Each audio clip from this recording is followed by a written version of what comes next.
watching a Highwire Media podcast. Dallas Cowboys now have their new head coach in place in Brian Schottenheimer and have already hired two new coordinators. One is Matt Eberflus, and defensive coordinator. He was most recently the head coach of the Chicago Bears, but has ties to the Cowboys going back to the days of Jason Garrett when he served as the team's linebacker coach. One common theme in the NFL nowadays is free agents following their former coaches to wherever their next stop is. Dallas saw this twice before recently when they hired Dan Quinn and Mike Zimmer as their defensive coordinators. Quinn brought players from his past such as Dante Fowler and Keanu Neal. Zimmer did the same thing this past season, bringing in Eric Kendricks and Linval Joseph.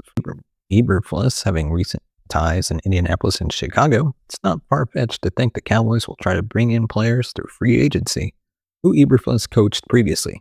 Free agency does not kick off until March, but teams are already bracing for letting guys walk. These players hit the open market, they would be good fits for the Cowboys.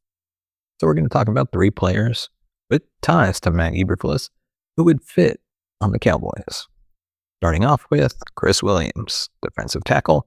Chris Williams has already followed Eberflus once in his career. After making the Colts as an undrafted free agent in 2020, Williams was traded to Chicago in August. The move reunited with him with the coach. He saw significant playing time in 2024, appearing in all of the Bears' 17 games and starting one of them. His numbers were not gaudy, but he did register 3 sacks and 7 quarterback hits during the season.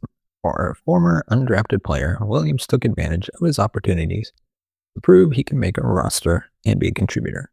Cowboys need to once again address the defensive tackle in the offseason. Osa Odorizzi is said to be a free agent, and Linval Joseph will likely not return, being a Zimmer guy. If the team loses both of those players, they have to bring in at least one defensive tackle for free agency. There may be a prospect they want in the draft, but depth matters in this league, and that is what this team never addresses. Dallas spent next to no money last offseason on exterior free agents, but Williams should be one of the team should bring in. He more than likely will not cost a lot to bring in on a 1 to 2 year cheap deal, based on the fact he followed Eberflus once. It should not surprise anyone if Williams comes to Dallas to reunite with his former coach again. Number 2, right guard Will Fries. Eberflus might be a defensive coach, but Dan Quinn got an offensive player like Tyler and Noah Brown to follow him to Washington. One player on the offensive side of the ball who would be a solid get for Dallas is Will Fries, especially if Zach Martin does retire. He was a rookie in 2021 when Eberflus was in his final season as defensive coordinator for the Colts. He was a 7th-round pick who did not see much of the field as a rookie, but became a significant starter on the Colts' offensive line the next 2 seasons. He started 26 games during 2022 and 2023. This past season was the first where he missed time due to injury. He fractured his right tibia in Week 5 and missed the rest of the season.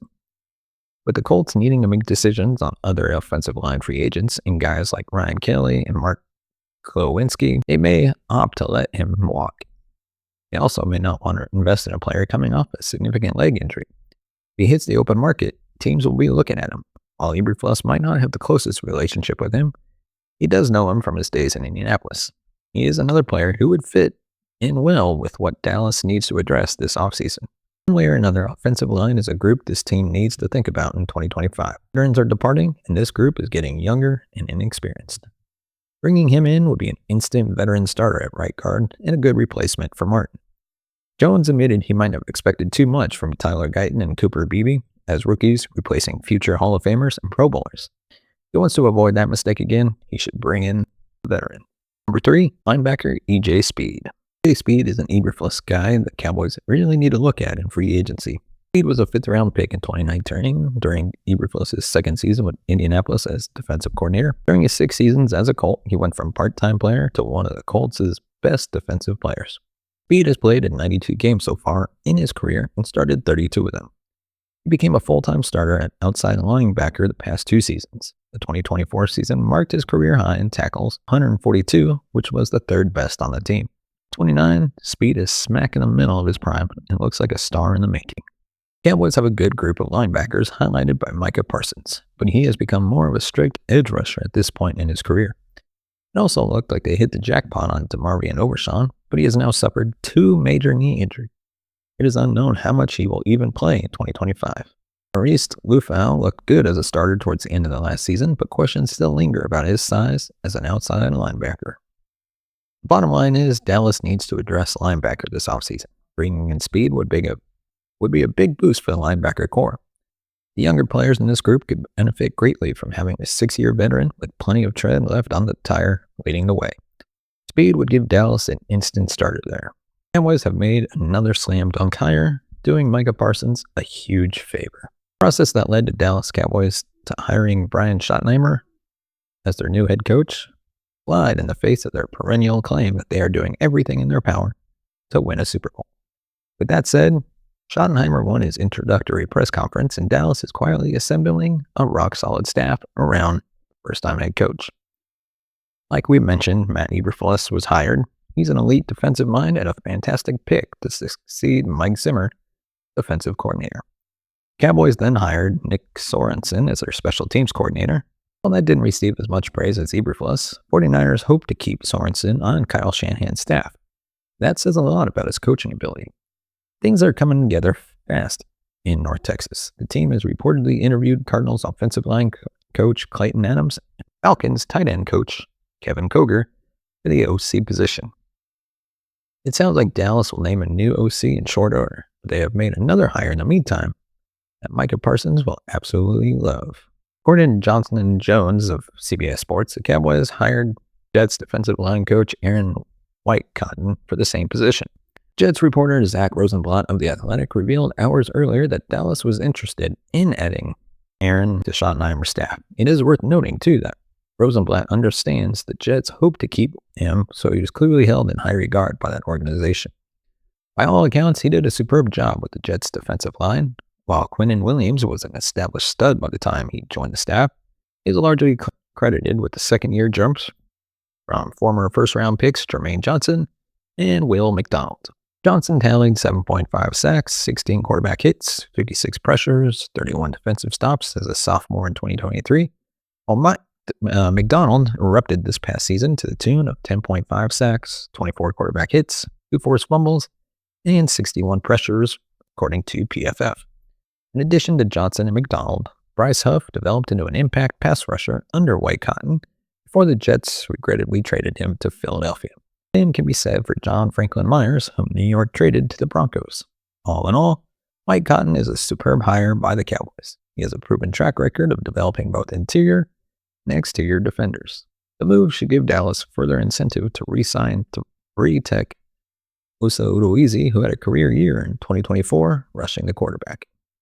So here's hoping that Whitecotton can take Micah Parsons to another level. That's even possible. And of course, help former high draft picks Marshawn Neal and Mozzie Smith tap into their potential. Cowboys followed their polarizing Brian Schottenheimer hire with their best move in ages. It's going to be a process, but Dallas Cowboy fans are slowly warming up to the Brian Schottenheimer hire. Much as Jerry and Stephen Jones tried to derail it, Schottenheimer knocked his introductory press conference out of the park. Where Schottenheimer really won the day was when he outlined his plans for the offense. Schottenheimer's plans to deviate from Mike McCarthy's outdated scheme and incorporated more motion, shifting, and using the run to set up play action. Schottenheimer obviously now has to put that plan into action, but he couldn't have done more to alleviate the initial tidal wave of fan apprehension and vitriol. Of course, most, if not all, of that is directed at the Joneses. Johnny's excellent press conference aside, though, is still a trying time in the franchise's illustrious history. The fan base is starved for good news. Well, good news arrived in emphatic fashion on Wednesday. According to Patrick Walker of the team's official website, the Cowboys signed Vice President of Player Personnel Will McClay to a multi-year contract extension. McClay's contract was set to expire in May following the conclusion of the 2025 NFL Draft. That sound you hear is Cowboys Nation breathing a huge sigh of relief. Simply put, Clay is one of the most valuable executives in the NFL. He's been the leader in the Cowboys personnel department since 2014 and has long deserved to be the GM of his own team. Last offseason, Panthers sought to make McClay their GM, while the Cowboys wanted to make him their head of football operations. Cowboys managed to keep him, but there was concern amongst fans that the Joneses would allow his contract to expire and potentially let him out the door. That would have set the franchise back years, and that is not an exaggeration. Since overseeing Cowboys scouting since 2014, McClay has found a whopping 15 Pro Bowlers and 6 All-Pros to the draft. The team's first 2 draft picks under McClay's guidance feature Hall of Famer Zach Martin and potential Ring of Honor candidate DeMarcus Lawrence. While McClay hit a slam dunk with first-round picks such as Martin, Lawrence, Parsons, CeeDee Lamb, Ezekiel Elliott, Tyler Smith, and Travis Frederick, he has also found gems on day 2 and 3, including Dak Prescott, Jordan Lewis, De'Ron Bland, Marvin Overshawn, and Osa Odorizzi, among others. Again, it is impossible to illustrate McClay's importance to Dallas' success. He's effectively the team's GM, even though the title belongs to Jerry Jones. It's anyone's guess how the Schottenheimer era unfolds, but that McClay will be piloting the front office for the foreseeable future gives Schottenheimer the best chance to succeed as head coach. And that is a huge day for the Cowboys. Now we're going to take a closer look at Schottenheimer and his contract deal details that are a slap in the face to Mike McCarthy. Brian Schottenheimer was introduced as the 10th head coach in the history of the Dallas Cowboys this past week. And Steve and Jones particularly made a mockery of themselves and the team, but Schottenheimer saved the day with some truly impressive sound bites. Schottenheimer's money quote came thanks to team reporter Patrick Walker, who asked Schotty about potential changes he plans to make to the offense now that he's calling plays. Schottenheimer said he's a big believer in tempo, cut splits, shifts, and motions to confuse defenses. He wants the offense to play more up-tempo and put Dak Prescott under center more and incorporate more play action. That is music to the ears of Cowboy fans. Mike McCarthy's offense, save the second half of the 2023 season, was far too simplistic and predictable.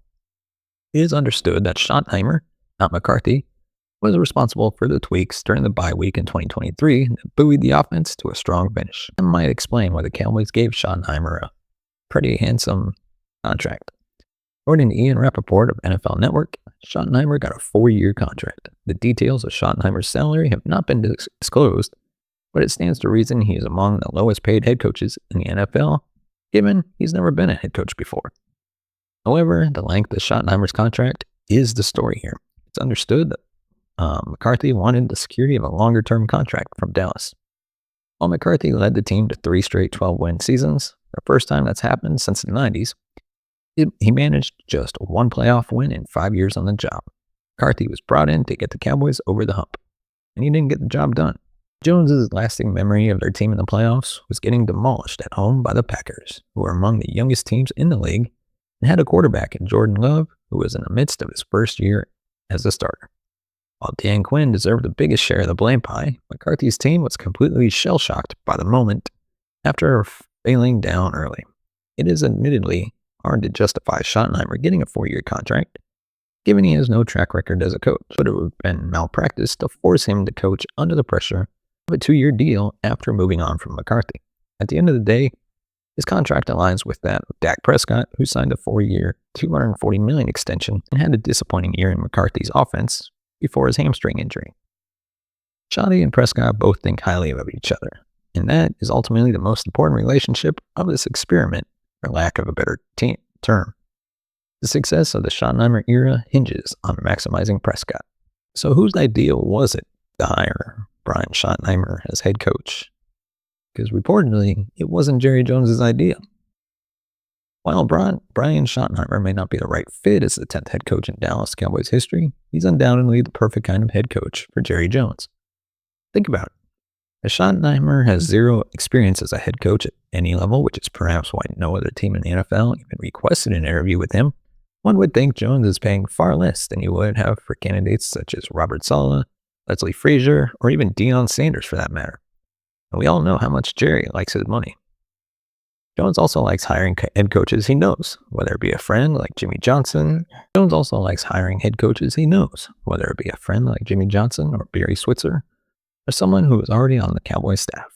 The prime examples in that regard being Jason Garrett. And as Schottenheimer has been with America's team for 3 years now, first as a coaching analyst in 2022, then offensive coordinator for the 2023 and 24 campaigns, he obviously fits that bill. And let's get real here. Schottenheimer is someone Jones can control, which is likely why Bill Belichick was never a serious option. Belichick had a say in everything that went on with the Patriots, and he was never going to have that with the Cowboys. So Schottenheimer fills every single one of those boxes. That said, however, the push to hire him reportedly didn't come from Jerry Jones at all. According to Athlon Sports, it was Stephen Jones, who pushed for Schottenheimer's promotion from OC to head coach instead of hiring someone from outside the organization. This is true, of course. It could signify a monumental shift in how the Cowboys are run moving forward. We won't get into whether that's a good or bad thing. Again, it's never been a secret that Jerry Jones enjoys being in charge, which is why he fired Texas Schramm, the only GM in Cowboys history up to that point, and assumed complete control over football operations just a few months after purchasing the team in 1989. But if this report is right, and Jerry did actually let his eldest son make such an important decision, perhaps the 82-year-old is finally ready to step back, touch, and relinquish a little control. That said, though, let's wait and see how the Cowboys handle things once free agency begins. Because if they once again fail to spend any money to help Schottenheimer's first season run more smoothly, we'll know that Jerry is still truly the straw that stirs the drink in the Dallas front office. Let me know your thoughts in the comment section below. Give us a thumbs up if you like our video. Hit that subscribe button down below, the bell notification to be notified of future videos. And if you want to support the channel, buy us a coffee at buymeacoffee.com/thebigd. As always, you can find us on all major podcast platforms, Spotify, Apple, Good Pods, you name it, we'll be there. Of course, thank you so much for watching and listening. We will see you next week.